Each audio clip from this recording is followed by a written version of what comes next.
हिंदू धर्म में श्री कृष्ण के सुदर्शन चक्र को अनंत ब्रह्मांड का सबसे ताकतवर अस्त्र बताया गया है, जिसकी सहायता से तीनों लोगों का विनाश भी किया जा सकता है। और श्री कृष्ण के पृथ्वी पर जन्म लेने के बाद से ही सुदर्शन चक्र भी वैकुंठ से पृथ्वी पर आ चुका था और पृथ्वीलोक पर कई बार श्री कृष्ण ने इसका प्रयोग कई महासुरों का विनाश करने के लिए भी किया, जिन्होंने पृथ्वीलोक पर तबाही मचा रखी थी। सुदर्शन चक्र इतना शक्तिशाली था कि उसे भगवान विष्णु के अवतार श्री कृष्ण के अलावा और कोई प्रयोग भी नहीं कर सकता था। सुदर्शन चक्र के बारे में ये कहा जाता है कि भगवान श्री कृष्ण के मन की बात मानता था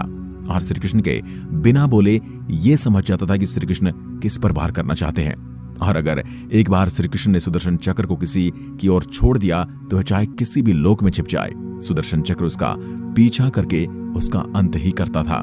जब तक भगवान श्री कृष्ण पृथ्वी लोक पर रहे तब तक श्री कृष्ण ने ही सुदर्शन चक्र का प्रयोग किया। पर क्या आपने कभी सोचा कि जब श्री कृष्ण ने पृथ्वीलोक को छोड़ दिया तो भगवान श्री कृष्ण के इस शक्तिशाली अस्त्र का क्या हुआ? क्या सुदर्शन चक्र भी श्री कृष्ण के साथ वैकुंठ चला गया या फिर आज भी ब्रह्मांड का ये सबसे ताकतवर हथियार पृथ्वीलोक पर कहीं छिपा है? तो आज के इस वीडियो में हम इन्हीं सब सवालों का जवाब जानने वाले हैं। दोस्तों, कहा जाता है कि वैसे तो सुदर्शन चक्र भगवान श्री कृष्ण के पास उनके बचपन से ही था, लेकिन उस समय उन्हें कभी भी सुदर्शन चक्र का प्रयोग नहीं किया। पर महाभारत काल के समय कई ऐसे असुर और ऐसे योद्धा थे जिनका पाप का घड़ा जब भर गया तब उनकी मौत के लिए भगवान श्री कृष्ण ने सुदर्शन चक्र का प्रयोग किया। और यही कारण है कि जब श्री कृष्ण ने महाभारत में पांडवों की ओर से युद्ध लड़ने की बात कही तो दुर्योधन भी डर गया था, क्योंकि वह जानता था कि श्री कृष्ण चाहे तो सुदर्शन चक्र से कुछ ही समय में पूरी कौरव सेना का विनाश कर सकते हैं। पर जब श्री कृष्ण ने महाभारत के युद्ध में हथियार न उठाने की प्रतिज्ञा ली तब जाकर दुर्योधन शांत हुआ। पर वह नहीं जानता था कि भगवान श्री कृष्ण अगर कोई हथियार न भी उठाएं तब भी वो अधर्म का विनाश कर सकते हैं, जो कि हमें महाभारत में देखने को मिलता है। दोस्तों, श्री कृष्ण सुदर्शन चक्र को अपने दाएं हाथ की छोटी उंगली में पहनते थे, जो देखने में बिल्कुल ऐसा लगता था जैसे कोई चमकदार अंगूठी श्री कृष्ण की उंगली में तेजी से घूम रही हो। विष्णु पुराण में तो ये भी लिखा है कि सुदर्शन चक्र अपना आकार भी छोटा या बड़ा कर सकता था और सुदर्शन चक्र इतना शक्तिशाली है कि वो अपने आकार को एक तुलसी के पत्ते से भी छोटा कर सकता है और भगवान विष्णु की आज्ञा मिलने पर अपने आकार को ब्रह्मांड से भी बड़ा कर सकता है। इसलिए जब श्री कृष्ण उसे पहनते थे तो ज्यादातर समय वह छोटे आकार में ही रहता था, लेकिन जब श्री कृष्ण उसे किसी पर हमला करने की आज्ञा देते थे तब वह जरूरत के अनुसार अपने आकार को बढ़ा सकता था।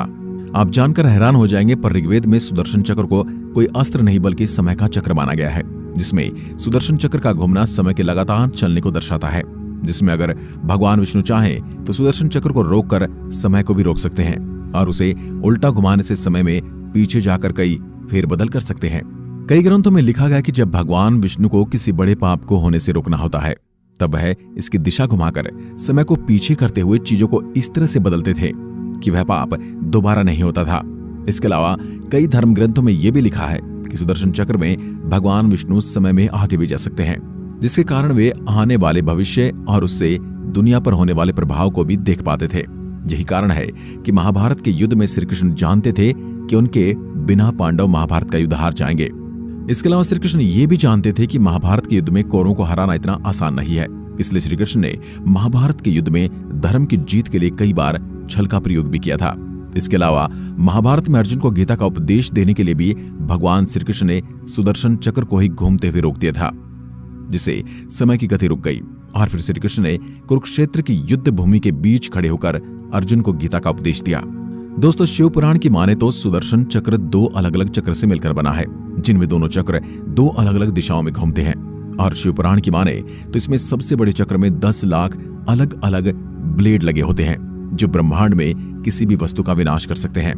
वामन पुराण में तो ये लिखा है कि सुदर्शन चक्र के केंद्र में 12 अलग अलग तरह की तीली नुमा आकृति बनी है। इसके अलावा इसमें 6 नाभि नुमा आकृति भी बनी है, जिसमें 12 तीली 12 अलग अलग महीनों का प्रतिनिधित्व करती हैं और 6 नाभि नुमाकृति 6 ऋतुओं यानी मौसम का प्रतिनिधित्व करती हैं। इसके अलावा सुदर्शन चक्र के बारे में कई कथाओं का वर्णन है कि जब देवराज इंद्र ने गोकुल को बाढ़ से डुबा दिया था तब गोवर्धन पर्वत को उठाने के लिए भी श्री कृष्ण ने सुदर्शन चक्र का प्रयोग किया था। हिंदू धर्म की माने तो सुदर्शन चक्र को चलाने से पहले श्री कृष्ण भी कई बार सोचते थे, क्योंकि एक बार चल गया तो इसे रोकना असंभव होता है। यानी अगर श्री कृष्ण ने इसे किसी इंसान पर या फिर किसी लोक का अंत करने की आज्ञा दे दी तो यह कुछ ही समय में उसका विनाश कर देता है। महाभारत की कथा में लिखा है कि सुदर्शन चक्र की ताकत को देखते हुए एक बार द्रोणाचार्य के पुत्र अश्वत्थामा ने श्री कृष्ण से कहा कि आप मुझसे मेरा अजय ब्रह्मास्त्र ले लें और उसके बदले में आपका सुदर्शन चक्र दे दें। इसके बाद श्री कृष्ण ने अश्वत्थामा का घमंड तोड़ने के लिए कहा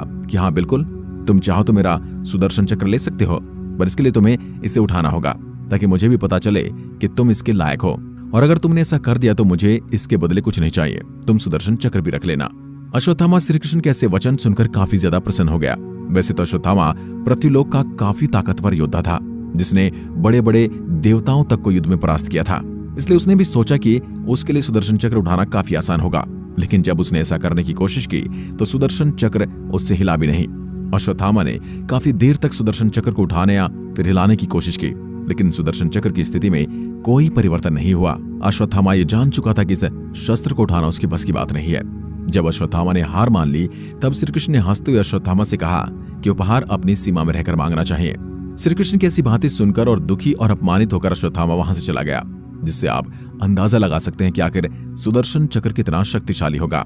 दोस्तों, सुदर्शन चक्र का इस्तेमाल का आखिरी उल्लेख हमें महाभारत में देखने को मिलता है, जब श्री कृष्ण ने अर्जुन की युद्ध में मदद करने के लिए जयद्रथ के वध के लिए सुदर्शन चक्र को उस पर चलाया था। और महाभारत में लिखा है कि जब महाभारत के युद्ध के बाद श्री कृष्ण ने युधिष्ठिर का राज्याभिषेक किया और वापस द्वारिका लौट आए तो करीब 36 साल तक द्वारिका पर राज करने के बाद गांधारी के श्राप के चलते श्री कृष्ण ने अपनी देह का त्याग कर दिया, और श्री कृष्ण के पृथ्वीलोक को छोड़ने के बाद ही सुदर्शन चक्र भी श्री कृष्ण के शरीर के साथ जमीन में समा गया। जिसके बाद श्री कृष्ण के सुदर्शन चक्र को किसी ने आज तक नहीं देखा, पर कई धर्म ग्रंथों में यह उल्लेख मिलता है कि सुदर्शन चक्र अभी भी पृथ्वीलोक पर मौजूद है, लेकिन सुदर्शन चक्र को कोई भी न तो देख सकता है और न उसे कोई धारण कर सकता है। केवल जब कलयुग का अंत होगा और पाप अपनी चरम सीमा पर होगा तो विष्णु के अवतार कल्कि के पृथ्वी पर जन्म लेने पर ही वह सुदर्शन चक्र को धारण करके प्रयोग करेंगे और इसकी सहायता से पृथ्वी को पाप से मुक्ति दिलाएगा। पुराण की माने तो कल्कि अवतार लेने पर भगवान विष्णु को खुद परशुराम सुदर्शन चक्र देंगे, क्योंकि परशुराम हर समय पृथ्वी पर मौजूद रहते हैं और कलयुग के अंत में भी परशुराम भगवान इस दुनिया में होंगे, और केवल इस दुनिया में वही हैं जो जानते कि पृथ्वी पर सुदर्शन चक्र कहाँ मौजूद है। आज के लिए बस इतना ही। धन्यवाद।